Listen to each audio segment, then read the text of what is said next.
If you see a ball of light at night floating just a few inches above the ground with no visible ignition point, don't think about following it to find its source, rather don't even look at it.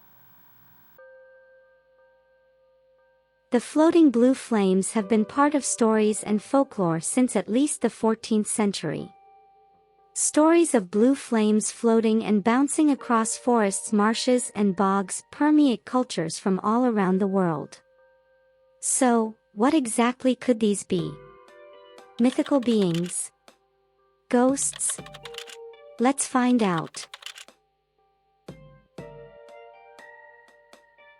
According to folklore, these balls of light have been witnessed by many travelers who are going through the forest at night. If someone witnesses these lights, it is said to hypnotize the person, and following it results in different scenarios. Some stories suggest that these lights are spirits of dead people who lost their ways and their lives. Folklore and literature paints them as impish tricksters, restless spirits, or malevolent beings. The story sometimes ends with the travelers following these lights leading to their demise. Other times these lights help the traveler to find a way out of the forests and avoid danger. These ghost lights are part of many folktales around the world. And you might have witnessed them in movies like Brave or games like Dungeons and Dragons. But what are these? You may have heard the name Will-o'-the-Wisp, but do you know what it is?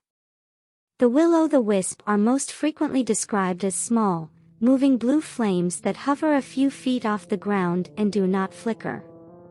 They can be found in marshlands, bogs, and swamps. Stories related to these inscrutable flames vary. Some say spotting the floating flame is an indication that someone is blessed with the power of foresight. Others say they are bad spirits looking for prey.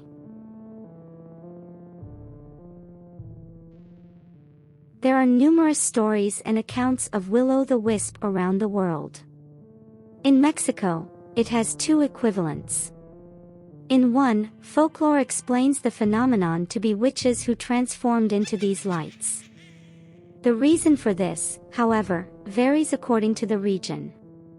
Another explanation refers to the lights as indicators of places where gold or hidden treasures are buried, which can be found only with the help of children. In this one they are called money lights or treasure lights. The Australian equivalent, known as the Min Min light, is reportedly seen in parts of the outback after dark. The majority of sightings are reported to have occurred in the Channel Country region. Stories about the lights can be found in Aboriginal myth predating Western settlement of the region and have since become part of wider Australian folklore. According to folklore, the lights sometimes followed or approached people and have disappeared when fired upon, only to reappear later on. In European folklore, these lights are believed to be spirits of the dead, or fairies, or a variety of other supernatural beings which attempt to lead travelers to their demise. Sometimes the lights are believed to be the spirits of unbaptized or stillborn children, flitting between heaven and hell. Alaya, or marsh ghost light, is the name given to a strange light phenomena occurring over the marshes as observed by Bengalis, especially the fishermen of Bangladesh and West Bengal.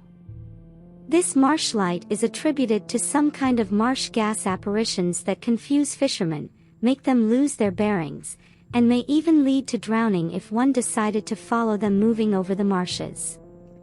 Local communities in the region believe that these strange hovering marshlights are in fact ghost lights representing the ghosts of fishermen who died while fishing.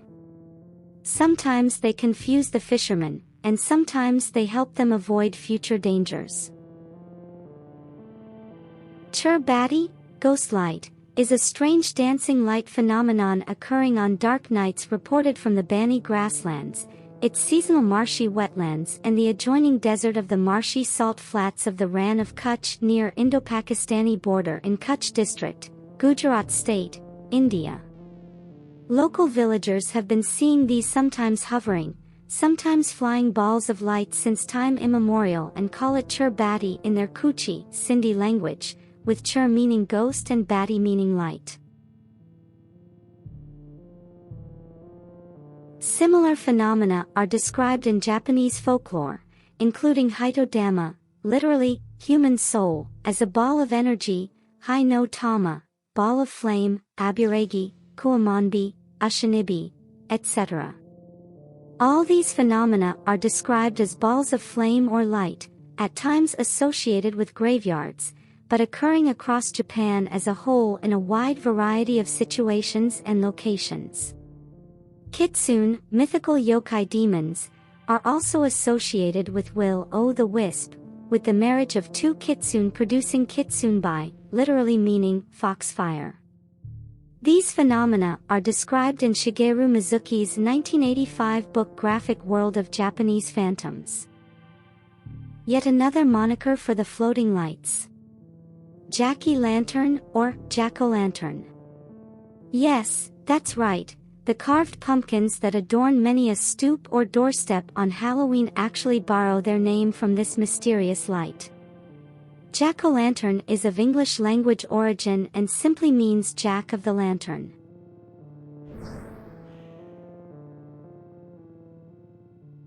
Made up of about 60% methane as well as other components like carbon dioxide, swamp gas is the byproduct of decomposing vegetation in areas like swamps, marshes, and even landfills. And in some rare cases, if there is enough heat and oxygen produced by the metabolic process, the gas can spontaneously combust and produce fire.